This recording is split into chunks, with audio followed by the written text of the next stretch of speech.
Bem-vindos a mais um podcast da Alesp. Hoje a gente recebe o deputado Rafa Zimbaldi, do Cidadania. A gente vai falar um pouquinho sobre projetos dele que já foram sancionados pelo governador Tarcísio de Freitas, também a atuação aqui na Alesp e o que deve pautar esse finalzinho de ano aqui desse começo da 20ª legislatura. Deputado, obrigado por participar aqui com a gente. Dani, eu que agradeço toda a Rede Alesp pela oportunidade e mais uma vez pelo convite. Deputado, já começando aqui falando de 2 projetos seus que foram sancionados aqui pelo governador Tarcísio de Freitas e são 2 projetos em prol da saúde das mulheres. A gente tem um que assegura o direito ao acompanhante e outro que prevê o programa Saúde da Mulher Paulista. Então, quais são os detalhes desses projetos e quais são os desafios agora que eles já foram sancionados? Bom, são 2 projetos, eu acho que muito importantes para a saúde da mulher em especial. Essa questão do direito ao acompanhante é porque, infelizmente, Nani, a onda de assédio tem crescido muito. Isso acontece em todos os cantos, mas inclusive também nos consultórios médicos, né? E muitas vezes as mulheres acabam não tendo a oportunidade de levar uma pessoa de confiança, né, em um procedimento cirúrgico ou uma consulta, um procedimento simples de exame, ninguém pode acompanhá-la. Então, com essa lei, agora toda mulher tem direito a levar uma pessoa de confiança dentro do consultório. Isso é importante conscientizar as mulheres que agora é lei e todos os médicos da rede pública e da rede privada, eles são obrigados a aceitar, porque muitas vezes a gente vê que médicos proíbem acompanhantes de estar junto. E muitas vezes mulheres até mesmo de menor de idade, 16, 17 anos. Então, é importante que a mulher ela tenha esse direito assegurado. Então, nós propusemos, teve aí, na verdade, a autoria é do deputado Rogério Nogueira, eu sou coautor desse projeto, eu tinha feito um projeto igual, parecido, entramos mais ou menos juntos e aí nós unimos, né, forças em um único projeto e deu certo, né, o governador sancionou. O outro projeto é a conscientização, né, da mulher fazer todos os exames preventivos, né? E o Estado dar essa estrutura para que ela consiga fazer desde a saúde básica até os exames mais específicos. E eu, como deputado, né, estou no 2º mandato, né? E meu primeiro mandato eu tive um investimento muito grande na área da saúde. Aliás, eu tenho a oportunidade de ser o deputado que mais destinou recursos para a área da saúde, em especial, né, também para a área para a saúde da mulher. Né, nós temos um hospital lá na cidade de Campinas, que ele é especializado nesse sentido, que é o CAISM, que é da Unicamp. O CAISM é uma referência nacional, principalmente no tratamento e na prevenção do câncer de colo de útero, câncer de mama, mas de maneira geral na saúde da mulher. E nós fazemos questão de ter um mandato voltado para essa questão, né? Então, você precisa investir na saúde básica, principalmente, mas quando você fala de algumas doenças voltado para o público feminino, é algo que precisa de atenção. E hospitais especializados também é importante. Então, esse projeto também eu sou coautor dele, né? A Ana Carolina Serra é a nossa autora e nós fizemos questão de acompanhá-la e de ajudar também na aprovação desse projeto. Agora, o governador sancionando esses projetos, são projetos que irão beneficiar muito a nossa população do público feminino. Bom, também recentemente você apresentou um projeto aqui, né? Tem ali uma porção de projetos também apresentados nesses últimos meses aqui, mas um que chama atenção porque foi uma questão que deu o que falar aqui no estado de São Paulo, no Brasil inteiro, na verdade, que foi o apagão que atingiu aqui São Paulo, principalmente a capital e a região metropolitana. Depois dele, então, você apresentou o projeto de lei de número 1562, que prevê que as concessionárias disponibilizem fontes de energia alternativas móveis no caso da interrupção do fornecimento. Então, como é que funcionaria esse projeto? O que mais ele traz para a gente? Como é que tem sido as discussões aí desse tema? Nani, foi uma situação muito triste que nós vimos acontecendo aqui na cidade de São Paulo, em algumas cidades do interior também, lá na região de Campinas, onde eu moro, né, também aconteceu, muitas cidades ficaram sem energia. A Enel hoje é a principal concessionária aí no sentido da falta de energia, mas você também teve outras concessionárias que tiveram o mesmo problema. O que acontece? Hoje, essas empresas elas têm o direito, né, da concessão e muitas vezes ela não dá o retorno devido aos seus clientes. E pensando como resolver essa situação, e nós vimos, Nani, que não foi só casas, imóveis, né, particulares o prejuízo para comerciante. Prejuízo foi para todo mundo, comerciante. Então, e espaços públicos também. Imagina você ter um posto de saúde sem energia. Né? Então, obrigar para que essas concessionárias elas coloquem geradores de energia. Quantas pessoas fizeram a sua compra do mês, por exemplo, com muita dificuldade financeira, colocaram dentro da geladeira e ficaram uma semana sem. E aí os alimentos estragando, depois não tem condição novamente de comprar esses alimentos. Então a concessionária ela precisa ser responsabilizada por isso. Às vezes parece ser meio utópico isso, porque a alegação deles, porque as árvores muito grandes, as árvores centenárias que precisam de poda, mas eles pegaram a concessão. Né? Pegaram a concessão. É a mesma coisa uma concessionária de rodovia, por exemplo, acontece um estrago, né? Uma erosão no meio da pista. Isso é imprevisível, mas a responsabilidade, a partir do momento que eles assumem a responsabilidade, eles precisam também arcar com o prejuízo da população. Então é importante que essas empresas elas tenham a responsabilidade de ajudar a resolver o problema da população. Então, enquanto você fica algumas horas sem energia, eu acho que é aceitável. Agora, você ficar uma semana sem energia é algo inadmissível e que a concessionária ela precisa ser responsabilizada por isso. O projeto ele prevê até um tempo mínimo aí de horas para que essas concessionárias elas já disponibilizem esse gerador? Isso vai depender de regulamentação. Né? Lógico que isso o Estado, a partir do momento da aprovação aqui na Assembleia Legislativa, nós vamos precisar que o Estado faça essa regulamentação para que isso seja cumprido pelas concessionárias de energia aqui no estado de São Paulo. Bom, e ainda voltando, né, naquele tema da saúde, também recentemente teve um projeto apresentado, eu vou pegar aqui o número, mas é um projeto, é o número 1421, que prevê, então, uma agência reguladora de saúde. Então, quais seriam as atribuições desse órgão e como é que surgiu essa necessidade de ter esse projeto apresentado para uma agência? A agência de reguladora, na verdade, isso surgiu diante de uma demanda que a gente estava recebendo de reclamações, principalmente de pessoas com câncer no estado de São Paulo, com famílias de pessoas com espectro autistas, de outras deficiências específicas e que os planos de saúde, Nani, infelizmente, estavam cancelando de forma unilateral os convênios médicos dessas pessoas. E que isso causou uma revolta muito grande. Aliás, eu como deputado, eu fiz a convocação do presidente da Unimed, aqui na Assembleia Legislativa, através da Comissão dos Direitos das Pessoas com Deficiência. Fomos muito firmes nesse sentido de cobrar a quebra de contratos de forma unilateral, porque isso não dá direito, né? Todo contrato ele precisa ser algo pacífico e construído entre as duas partes. E a Unimed foi a principal operadora, não foi a única, mas a principal operadora, que atingiu em torno de 12 mil pessoas aqui no estado de São Paulo e que tiveram aí seus contratos rompidos de forma unilateral, apenas um comunicado por e-mail ou SMS. Né? Então, a ideia da agência reguladora aqui do estado é exatamente para que nós pudéssemos ter uma regulamentação de todos os planos de saúde dentro do estado de São Paulo.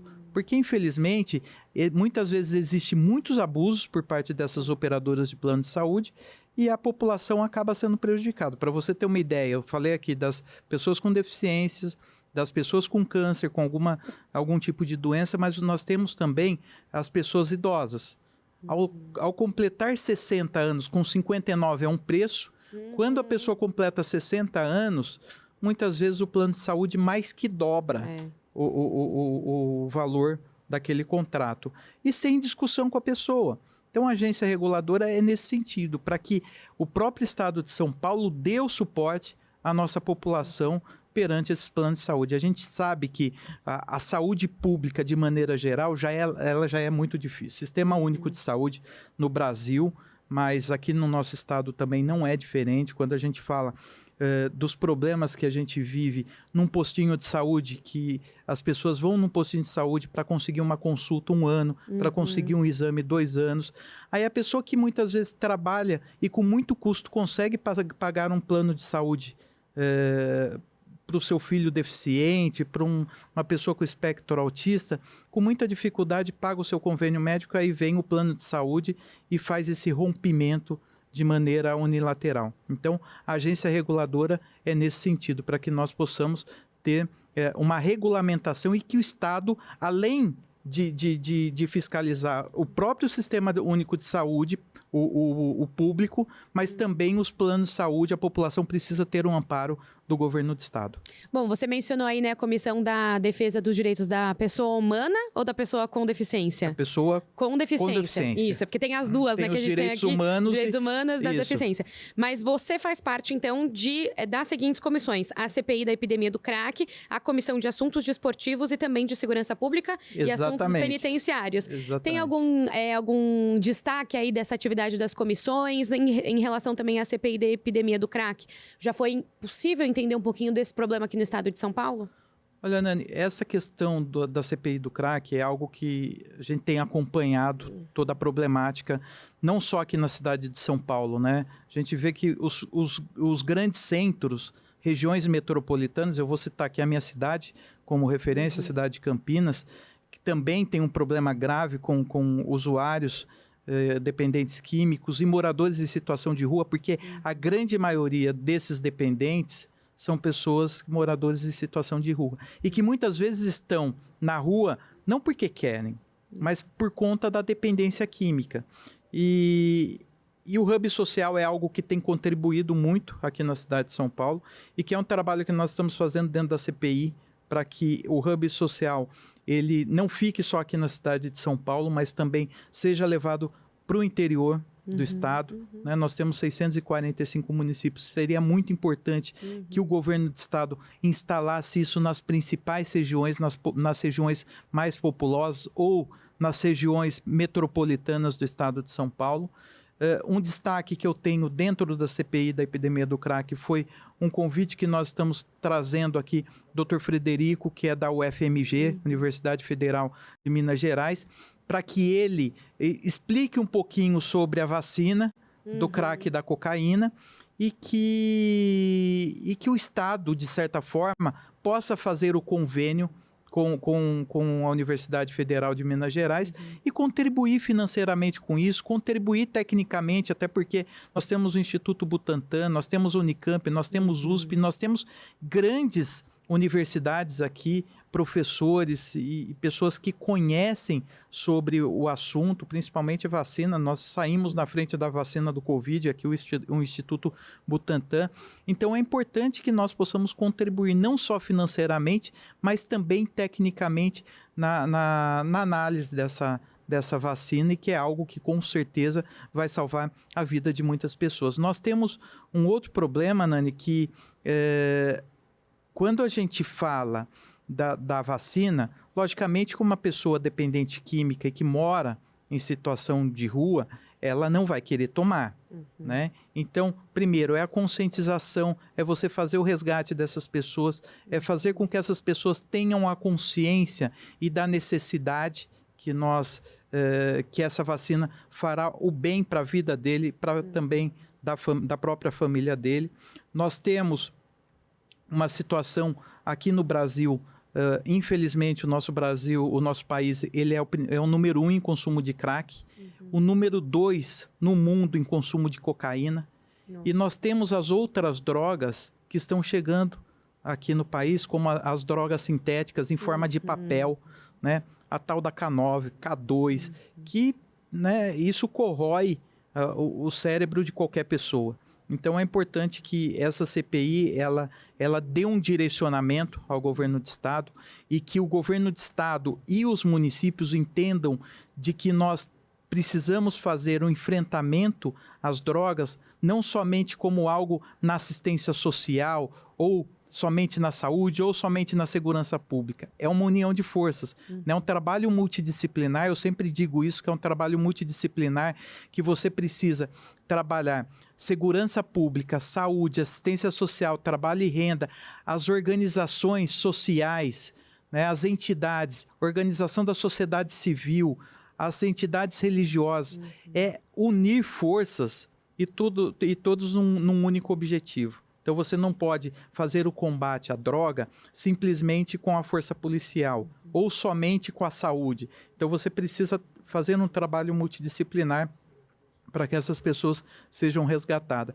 Consequentemente, a gente tem um resgate também das regiões centrais desses municípios, desses grandes municípios. Vou dizer da minha cidade, né? A cidade de Campinas, nós estamos hoje com o centro literalmente totalmente abandonado, né? Com pessoas, nós temos mais ou menos em torno de 2.000 a 3.000 moradores em situação de rua, né? E isso causa um prejuízo muito grande à população que frequenta, né, a região central, aos comerciantes, porque quando o comerciante chega na parte da manhã para trabalhar, ao invés de ele se preocupar com a parte administrativa da empresa dele, organizar, ele precisa fazer limpeza na frente do seu comércio, porque tem urina, tem fezes, tem resto de comida.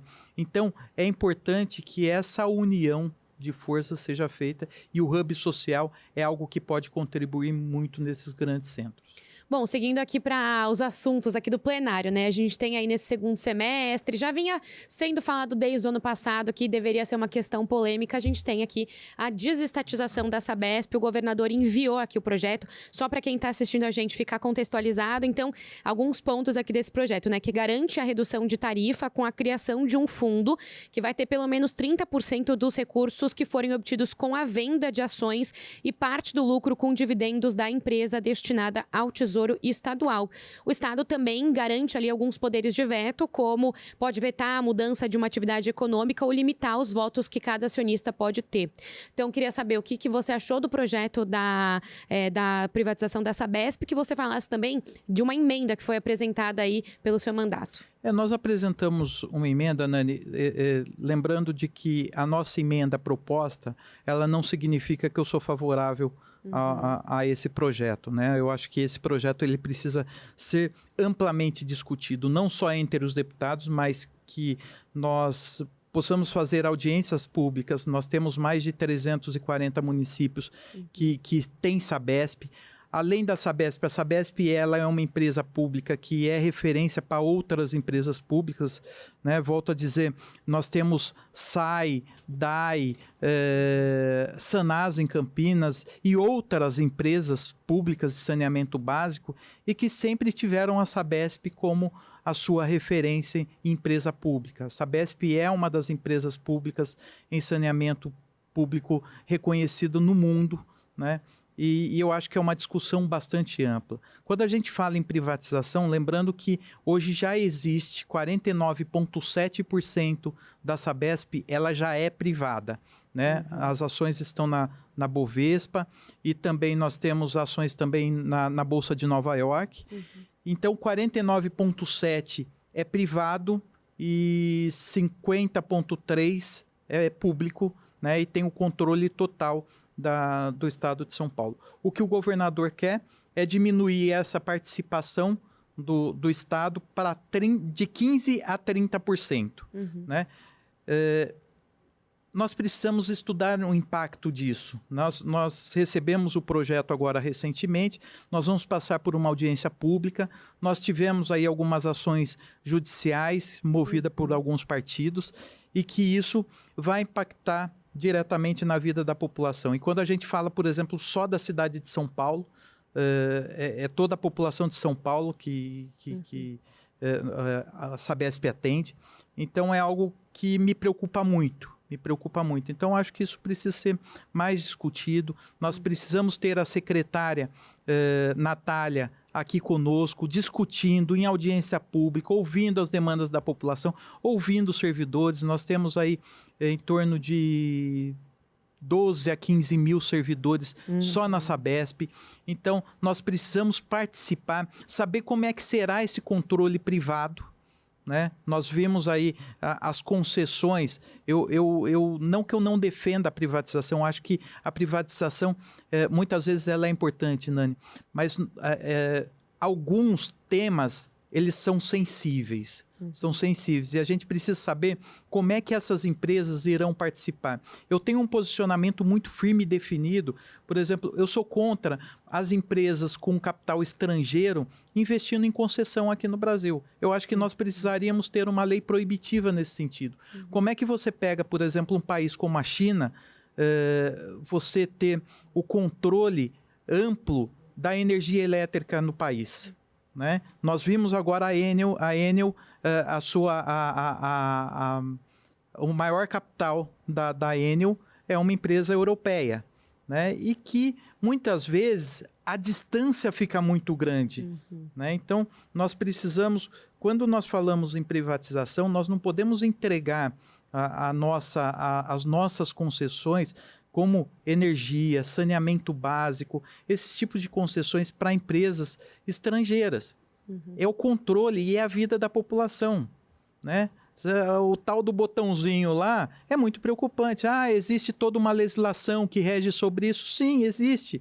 Mas nós estamos lidando numa situação mundial muito difícil. Nós estamos vendo a guerra da Rússia com a Ucrânia, né? Muitas vezes os países se posicionando, né? Discutindo aí o apoio à Ucrânia, o apoio à Rússia, os países mais democráticos apoiando a Ucrânia, os países mais comunistas, ditatoriais apoiando a Rússia. Né? Nós estamos vendo aí uma guerra, embora seja religiosa, Israel e Gaza, né? Com Hamas, que é um grupo terrorista. Então, nós precisamos pensar em toda essa situação. E quem precisa ser beneficiado é a população. E nessa questão da Sabesp, né, nós colocamos uma emenda garantindo as pessoas com espectro autista e as pessoas idosas para que elas tenham a gratuidade na água, que é o bem mais precioso. Né?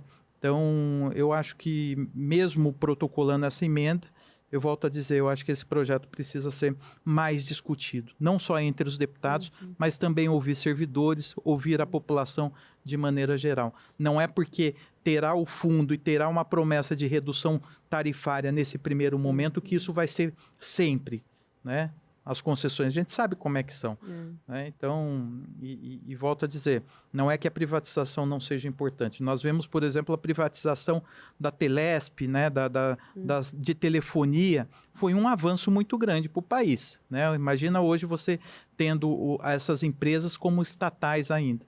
Então, eu acho que é discutir e ver como é que a população será beneficiada nesse sentido. Então, de certa forma, a privatização, na sua visão, ela pode ser positiva, mas esse projeto ainda precisa de um amadurecimento? É nesse sentido? Eu acho que precisa ser, melhor discutido, discutido. Né? Volto a dizer, não é posicionamento contrário, mas eu acho que nós precisamos ampliar essa discussão e analisar, né? Porque os deputados, eles foram eleitos pela população, né? E a gente precisa pensar, né, como é que tudo isso será revertido em favor da população. Você falou até de fazer audiências públicas, né? É importante a gente explicar aqui que estamos gravando esse podcast antes de uma audiência pública que está marcada aqui na Lesp com a presença da Natália Rezende, mas então, na verdade, precisa expandir um pouco, fazer como se fosse aquele ciclo de audiências que a gente teve para o orçamento, mas fazer em relação à Sabesp, seria nesse sentido? Eu acho. Né? O orçamento do Estado de São Paulo, existe todo ano aqui a Assembleia Legislativa, a Comissão de Finanças e Orçamento, faz as audiências públicas regionalizadas. Eu acho que esse é um tema muito importante, que precisaria ser feito da mesma forma. Bom, seguindo para outro tema um pouquinho polêmico aqui, que também o governador já enviou aqui para casa, que é a possibilidade de ter ali poder flexibilizar os recursos obrigatórios entre educação e saúde. A gente, de acordo com essa proposta do governo, poderia aí passar 5% dos recursos que são alocados na educação para a saúde. É um tema aí que tem gerado algumas críticas, mas também tem gerado muito apoio de alguns deputados aqui. Então, queria saber a sua opinião sobre ele. Nani, assim como a Sabesp tem o mesmo posicionamento. É um tema delicado, tão importante quanto qualquer outro tema, né? Nós sabemos que o estado de São Paulo é o único estado que tem constitucionalmente, na sua Constituição Estadual, prevê 30% do orçamento para a área da educação. Diferentemente da Constituição Federal e de outras constituições estaduais que prevê 25%. A proposta do governador é que esse 5% ele fique flutuante entre saúde e educação. E nós estamos falando em 9 bilhões de reais, né? E que a saúde precisa muito. Eu concordo com isso em gênero, número e grau. Nós precisamos fazer o investimento na saúde, que está crítica. No início aqui a gente falou dos problemas da saúde, mas a educação também é um tema delicado. É um tema delicado.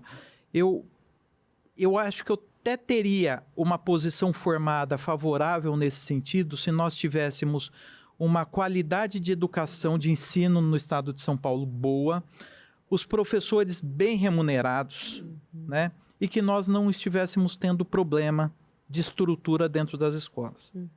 Digo para você, né, que eu fiquei assustado, por exemplo, semana passada eu estive no FDE com o diretor-presidente lá, o Jean-Pierre. Eu fui pedir uma ajuda para a reforma de uma escola específica na cidade de Campinas, que o ano que vem vai completar o centenário, que é a Escola Ouro Maia. É uma escola referência na cidade de Campinas, fica na principal avenida da cidade e que muitas pessoas notáveis passaram por lá, estudaram lá, enfim, e toda a população, de maneira geral, uma das escolas mais antigas da cidade. E que, completando o seu centenário, a escola literalmente está com problema, né, chovendo mais dentro do que fora, a estrutura da escola muito difícil, a diretora se esforçando de todas as formas lá, fazendo bingo, fazendo festa da pizza, para conseguir manter a escola numa condição que dê a condição digna aos alunos.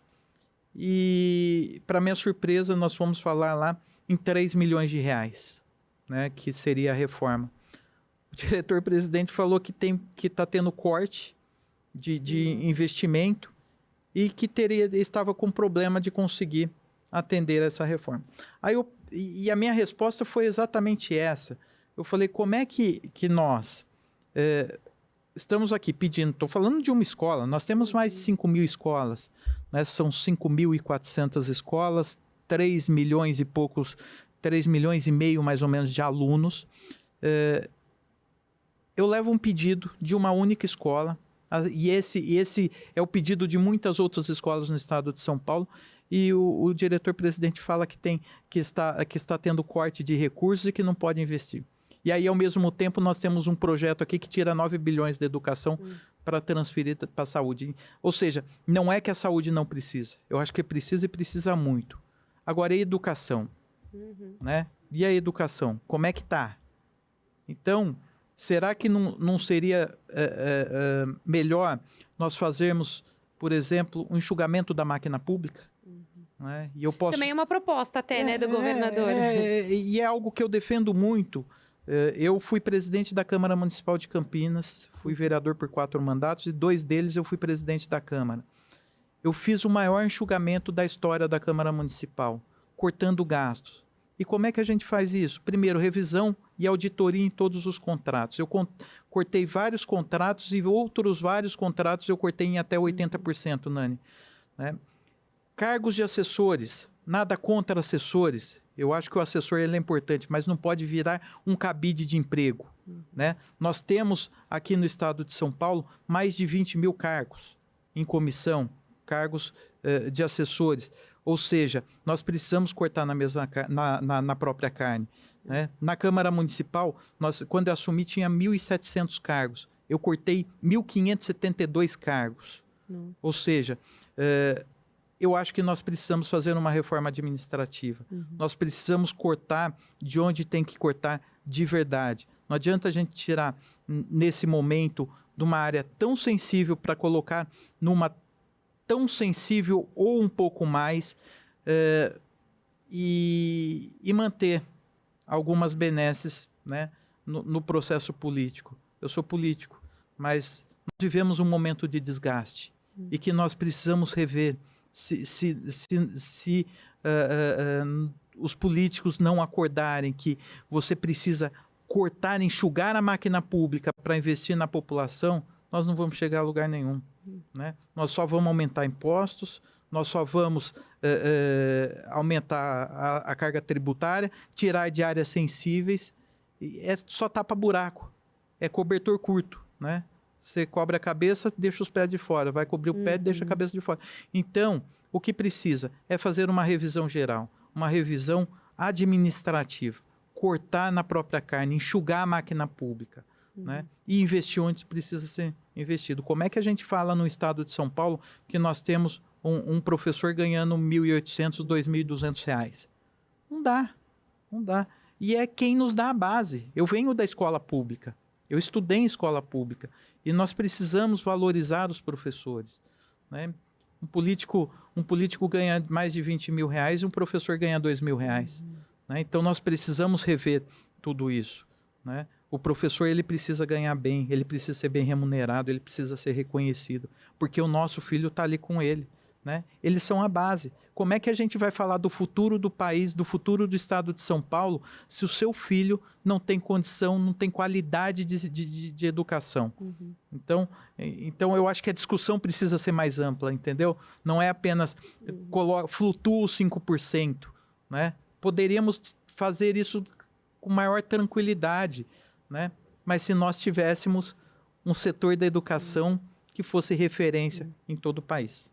Bom, e como é que tem sido o diálogo do Executivo? A gente tem aí também, o governador tomou posse no início do ano, a legislatura começou um pouco depois, mas você já estava aqui na Lesp. Como é que tem sido esse diálogo com o governador Tarcísio nesse primeiro ano aí dele aqui no estado de São Paulo?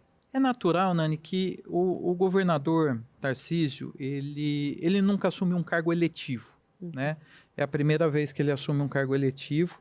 Uma máquina do tamanho do estado de São Paulo, que é maior do que muitos países, não é fácil. Né? Não é fácil. Então a gente sabe de todas as dificuldades, eu tenho acompanhado isso, tenho ajudado o governador em tudo que eu posso como deputado. Os deputados do nosso partido também têm participado nesse sentido, com ideias, com sugestão.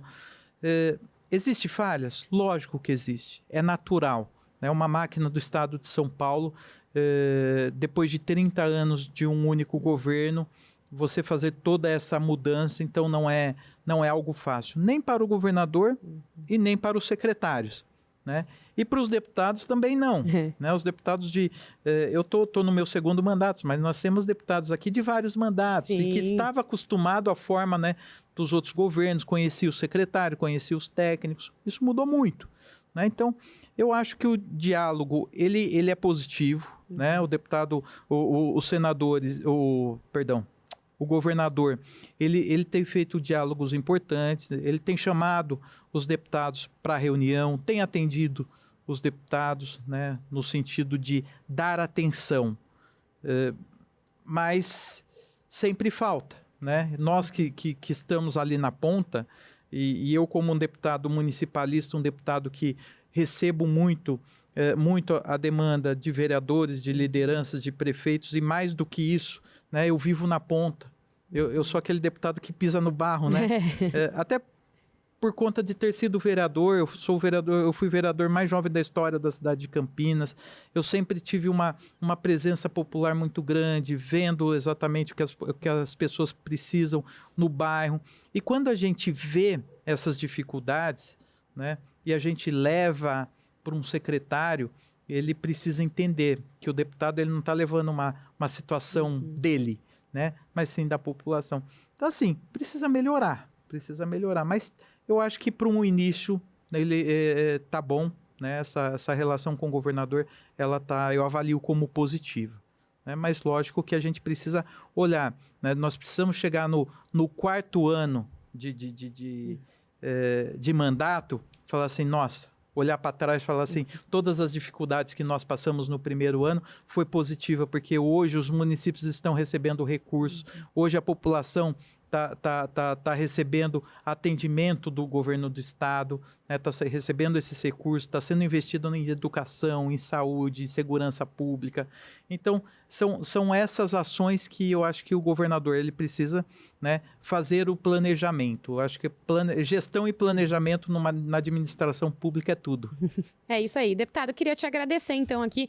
Acho que a gente abordou um pouquinho aí das atividades, do que está pautando já esse 2º semestre aqui na casa, que deve movimentar esse fim de ano aqui no parlamento. Então, agradeço a atenção com o nosso podcast. Nani, eu que agradeço a todos que estão em casa, mais uma vez reassumir o meu compromisso com a população e deixar as minhas redes sociais à disposição, @RafaZimbaldi.